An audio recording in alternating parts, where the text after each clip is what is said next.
পরিবেশ বান্ধব কৌশলের মাধ্যমে নিরাপদ ফসল উৎপাদনের প্রকল্প অর্থায়নের জয়নারায়ণপুর আইপিএম কৃষক মাঠ স্কুলের পক্ষ থেকে সুস্বাগতম। আইপিএমের উপাদান 5টি।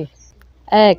জৈবিক ব্যবস্থাপনা, উপকারী পোকা দিয়ে ক্ষতিকর পোকা মারা। আইপিএমের দ্বিতীয় উপাদান বালাই সহনশীল জাতের শ্বাস, বাড়ি বেগুন 6, বাড়ি বেগুন 7, সিংনাথ ও জুমকা জাতের বেগুন ডোগ ফলের মাজরা পোকার আক্রমণ কম হয়। আইপিএমের 3 নম্বর উপাদান আধুনিক চাষাবাদ পদ্ধতি, সুষ্ঠু বীজ ও চারা ব্যবহার, সমন্বিত ব্যবস্থাপনা, পরিচ্ছন্ন চাষাবাদ, সুষ্ঠু পানি ব্যবস্থাপনা, সঠিক দূরত্বে রোপণ, সমকালীন চাষাবাদ। আইপিএমের 4 নম্বর উপাদান যান্ত্রিক ব্যবস্থাপনা, ডিম গাদা আক্রান্ত ডগা এবং ফল তুলে মাটিতে পুঁতে ফেলা, ফেরোমন ব্যবহার করা, ক্ষেতের ডাল পোতা, বীজ টোপ ব্যবহার।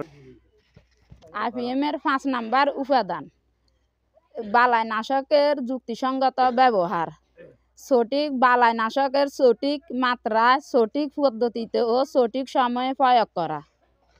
ফসলের ক্ষেতে উপকারী ও অপকারী পোকামাকড় সংগ্রহ করা হয় এবং উক্ত পোকামাকড় শনাক্ত করা হয় এবং পোকা দমনে সঠিক বালাইনাশক নির্বাচন এবং সঠিক মাত্রা নির্ধারণ